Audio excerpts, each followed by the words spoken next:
निधि और गुरजोत सिंह जी। जय जय राधा वल्लभ श्री हरिवंश महाराज। राधे राधे महाराज जी, आपके चरणों में कोटि कोटि प्रणाम। सत्संग अंतर प्रभ ढीठा, नाम प्रभु का लागा मीठा। महाराज जी, गुरुवाणी की इन पंक्ति का मतलब हमारी जिंदगी में आपके वचनों से मिला। आपके वचनों को सुनते ही उन पर अमल करने की कोशिश जारी है। जब से गुरु कृपा से जितना भी नाम जप शुरू हुआ है, उससे सिक्खी में प्रेम और अकाल पुरख वाहेगुरु में निश्चय और भी मजबूत हो गया है। वाहेगुरु जी जो पहले दूर थे अब पास लगने लगे हैं। हमारे धन भाग हैं कि हमें संत संग प्राप्त हुआ है। नाम वाणी से और प्रेम हो महाराज जी, आपके वचनों से ऐसी कृपा बनाए रखें।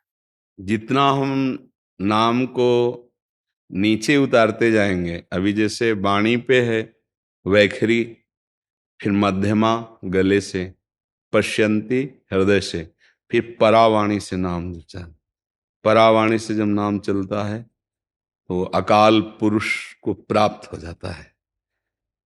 जो परमेश्वर है, जो ओंकार है, जिसे वाहेगुरु कहते हैं, वो उसको प्राप्त हो जाता है, मतलब उसका अनुभव हो जाता है। और जब अनुभव हो जाता है तो जो बाहर है वही भीतर है, जो भीतर है वही बाहर है।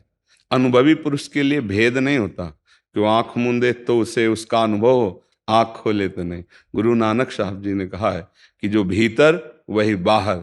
ये नाम के प्रताप से, गुरुमुख नाम के प्रताप से उपासक भीतर और बाहर एक ही परम तत्व का अनुभव करता है। जो निरंजन है, निर्विकार है, वो खुद का स्वरूप अनुभव कर लेता है। और जहां अनुभव हुआ तो बाहर जो चराचर जगत में स्त्री पुरुष जड़ चैतन्य ऊंच नीच दिखाई दे रहा था, वो मायाकृत था, वो खत्म हो गया। वो जिधर देखता है तो घट घट में उसे वही जो रमा है, उसे राम कहो, कृष्ण कहो, हरि कहो, वाहेगुरु कहो, वो एक ही तत्व है। अलग अलग भक्तों ने अपने प्यार में उन्हें पुकारा है। तो जिस भाव से जो पुकारता है, हमारे प्रभु का स्वभाव ऐसा है। ये यथा माम प्रपद्यन्ते तास तथैव भजाम्यहम्।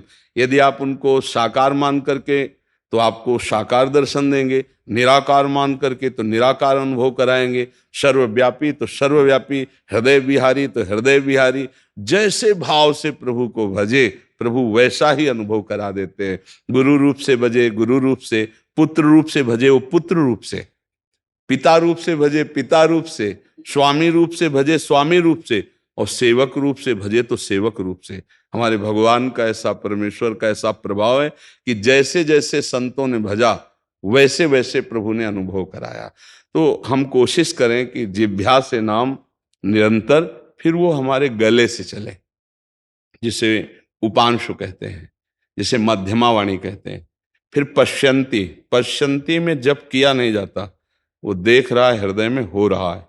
और परावाणी में तो फिर स्फुरित होता है, रोम रोम रग रग सब नाममय हो जाता है। उसकी त्वचा में, उसके रोम रोम में नाम का प्रभाव जागृत हो जाता है। ऐसे महापुरुष का दर्शन, स्पर्श, संभाषण वो निश्चित भगवान में उसकी रति प्रदान कर देता है, नाम में रति प्रदान कर देता है। बस इसके लिए हम ये सावधान रहें कि हमें चाहे जितना गुस्सा दिलाया जाए, हम अपने भजन का प्रयोग किसी का अमंगल करने में ना कर दें। प्रयोग का ऐसे होता है, या आपने हमारा अपमान किया, बहुत गाली दी, बहुत कष्ट दिया कि हम सह नहीं पा रहे, और अंदर से मनाया कि तुम्हारा नाश होना चाहिए, दंड होना, तो आपके पास नाम चल रहा है। जितना नाम चल रहा है उसके प्रभाव से उसकी हानि शुरू हो जाएगी, पर उसकी हानि जो होगी उससे ज्यादा हमारी हानि हो गई कि हमारा जो भजन उस महामहिम प्रभु को प्राप्त करने के लिए था, वो ऐसे प्रयोग हो गया। दूसरा, कोई प्रियजन है, आप उसे बहुत दुखी देख रहे हैं, तो आप प्रार्थना कर दीजिए, अपने भजन का प्रयोग नहीं। उसे वरदान कहते हैं, ना किसी को वरदान, ना किसी को शाप। हम अपने भजन का प्रभाव सर्व मंगल के लिए करते हैं। सब रूपों में मेरा प्रभु विराजमान है, उसी को प्रदान करते हैं। शरीर का सुख दुख ये सब प्राणी को भोगना पड़ता है, क्योंकि उसने कर्म किए हैं। तो ये शरीर भी भोगे और अन्य शरीर भी भोगे। हमारा परम मंगल है भाव कि आपकी चित्त वृत्ति बदले और परमात्मा में लगे। यही भजन का हमारे फल है। जैसे किसी को लगता है कि साधु समागम में हम जाएंगे तो हमारा रोग नष्ट हो जाएगा, हमारे कामनाएं की पूर्ति हो जाएगी, क्योंकि कल्पतरु और साधु महात्मा एक जैसे कहे गए हैं अगर भजन में है तो। जैसे हम कल्पतरु के नीचे जाएं और हम मांगे कि हमें अमुक वस्तु वो प्रदान कर देगा, लेकिन वो वस्तु जब स्वयं कल्पतरु नाशवान है तो उसकी दी हुई वस्तु कैसे अमर हो सकती है? वो कुछ क्षण रहेगी फिर नष्ट हो जाएगी। तो मिला क्या? हमें ऐसी वस्तु चाहिए जो कभी नष्ट ना हो, वो है परमेश्वर, वो है परमात्मानंद। अच्छा, अगर वस्तु के भोग से हमें शांति मिल जाती, तृप्ति मिल जाती तो भी है। जो वस्तु हम संत से या भगवंत से मांग रहे हैं वो वस्तु किसी के पास है पर वो भी अतृप्त है, इसका मतलब वो वस्तु हमें तृप्ति नहीं प्रदान करेगी।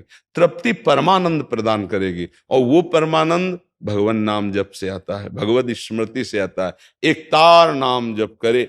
देखो, जब हम श्री गुरुदेव अर्जुन देव जी का, पूज्य श्री तेग बहादुर जी का, इन बड़े बड़े महापुरुषों का चरित्र पढ़ा तो भीषण इनको यातना मिली, लेकिन कभी इन्होंने अपने तप बल का प्रयोग नहीं किया, भजन बल का प्रयोग करके दुष्टों का नाश नहीं किया। तेरा किया मीठा लागे, मतलब कितनी बड़ी बात कि उनमें इतना भजन बल है, गुरु हैं वो, कि वो चाहते थे विधर्मियों को अपने भजन से भस्म कर देते जो उनको पीड़ा पहुंचा रहे हैं, लेकिन पीड़ा सह ली, शरीर पूरा कर दिया पर किसी को कष्ट नहीं दिया। आज हम उनका गुणगान करते हैं, माथा उनके चरणों में रखते हैं कि ऐसी सामर्थ्य किंचन मात्र हम लोगों को भी मिले। जरा सी हमें कोई परेशानी होती तो हम भक्ति छोड़ देते हैं, और इन महापुरुषों की कितनी भीषण कष्ट दिया गया, लेकिन उन्होंने ना अपने धर्म को छोड़ा, ना भक्ति को छोड़ा, शरीर छोड़ दिया। तो आज हम उनका हृदय से आदर करते हैं, उनके बिके हुए दास हैं कि इन महापुरुषों का थोड़ा अंश भजन का, भगवत निष्ठा का, भगवत प्रेम का हमारे अंदर आ जाए।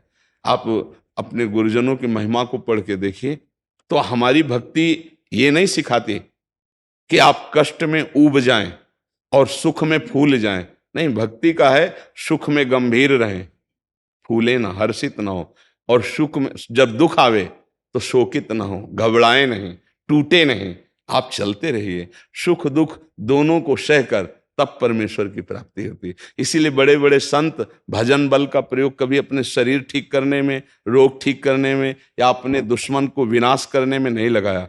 शरीर से जरूर चेष्टा कर दी धर्म रक्षा के लिए, लेकिन भजन का प्रयोग नहीं किया।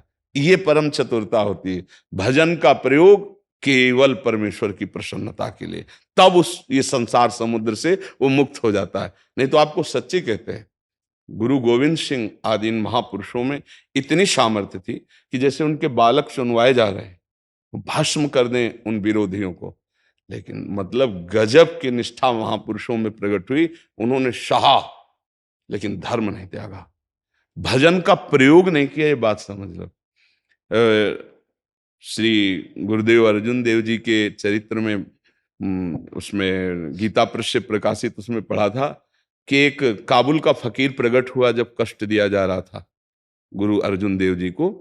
तो उन्होंने कहा कि गुरुदेव, मैं आपकी सामर्थ्य को जानता हूं, यदि आप अपने भजन का बल प्रयोग करें तो इन दुष्टों का विनाश हो जाए, आप क्यों नहीं कर रहे हैं? या तो मुझे आदेश कीजिए, मैं भस्म करूं। अव्यक्त महापुरुष प्रकट हुए थे, तो उनका नहीं।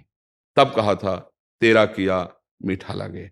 नहीं, मेरा जो प्रभु है, स्वामी परमेश्वर है, वो जैसा विधान कर रहा है हमको बहुत अच्छा लग रहा है, हमको कोई बुरा नहीं। मतलब गजब की बात है कि पूरे शरीर में तपती हुई बालू डाली जाती है कि छाले फफोले पड़ जाते हैं, तपते हुए तवे पर बैठा ले जाते हैं, कितना कष्ट दिया जाता है, आह नहीं। ये भक्ति सिखाती है, ये भक्ति का बल है। पर ऐसी भक्ति कौन करना चाहता है? कोई बिरला कर। नहीं तो ये है कि हम भगवान का भजन करें, हमारी कामनाओं की पूर्ति हो जाए, दुख कभी मिले ना। एक स्थिति आएगी ऐसा कि आपकी सारी कामनाएं पूर्ण हो जाएंगी, दुख नहीं मिलेगा, परम सुख मिलेगा, पर उसके लिए इंतजार करो। एक किसान फसल बोता है, इंतजार करता है। आप नाम जप करें, इंतजार करो, आपके दुखों का नाश होगा। पर हम धैर्य न छोड़ें। कोई ऐसी विपत्ति आ जाए तो हम अपने नाम को न छोड़ दें कि नाम ने विपत्ति तो दूर नहीं की और मैं खूब नाम जप कर रहा हूं। अगर इन बातों से पुष्ट रहे तो धीरे धीरे नाम वैखरी से उपांश में, उपांश से मानसिक में, मानसिक से परावाणी में, परावाणी में अजपा जाप होता है। वो जपता नहीं है, स्वाभाविक निकलता रहता है। और जब स्वाभाविक स्थिति आ जाती तब वो महागुरु हो जाता है, तब वो परम परमेश्वर को प्राप्त कर लेता है। तब इस शरीर में रहते हुए भी उस शरीर से परे होता है, शरीर का कोई राग नहीं रहता है। पर इतनी स्थिति पहुंचने तक धैर्य पूर्वक चलता रहे। बड़े कृपा पात्र हो वाहेगुरु के कि आप नाम में लग गए, नहीं तो हम सुनते जरूर हैं लेकिन उसको अपने जीवन में नहीं उतारते। जो जीवन में उतारते हैं उनका जीवन सफल हो गया। देखो मृत्यु तो आनी है, किस दिन आनी किस क्षण आनी पता नहीं, पर कमा के जाओ ना, गंवा के क्यों जाओ। अपनी श्वासें विषयों में गंवा रहे, एक बार भी भगवान नाम नहीं ले रहे तो जीवन को आपने खो दिया। और नाम जपते हुए कष्ट सहते हुए चल रहे तो आप महाधनी हो जाओगे। अंतिम फाइनल देखा जाता है। आप साल भर क्या पढ़ाई की, परीक्षा का वो जो पेपर है उसको हल करोगे तब पता चलेगा आपको। ऐसे ही परीक्षा का पेपर आता है, कभी भारी प्रलोभन आ जाता है भूल जाओ भगवान को, कभी भारी विपत्ति आ जाती है कि अब छोड़ दो। दोनों में जो टिका रहता है, ना तो सुख सुविधा में और ना दुख दुविधा में, वो विचलित नहीं हुआ चलता रहता है अपने मार्ग में, वही महापुरुष होता है। देखो सुख सुविधा मनोरंजन है, मन को जब हम प्रभु में लगाते हैं तो भागने की कोशिश करता है। तो माया सुंदर वाटिका भेज देती है भोगों की, लो भोगो, काय को जल रहे हो। अगर उपासक चतुर नहीं हुआ तो समझता है हमें भजन का फल मिला है, हम इसका भोग करें, बस फंस गया। विपत्ति आई, उब गया, दुखी हो गया, भगवान से विमुख हो गया। माया की यही चाल होती है।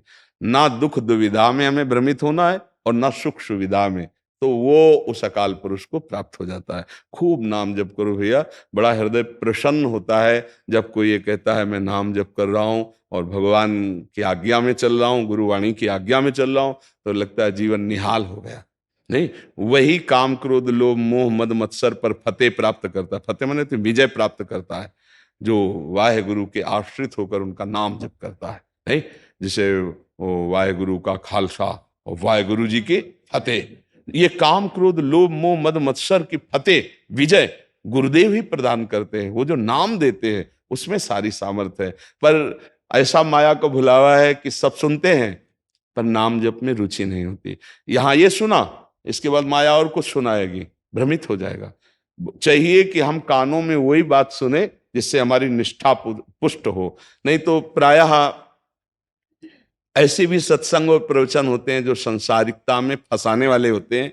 यद्यपि सत्संग होता है संसार से मुक्त करने वाला, पर हमें बहुत संभाल के सुनना है कि हमारे कानों में कहीं दोष वाली बातें ना आ जाएं, ऐसा संसार का महत्व ना जाग जाए, कहीं भोगों का महत्व न जग जाए। हमें केवल परमेश्वर का महत्व रहे। अपने कानों को भी बचाना है, अपने नेत्रों को बचाना है, अपनी हर इंद्रिय को पवित्र करना है, तभी परमेश्वर में रति होती है। जी।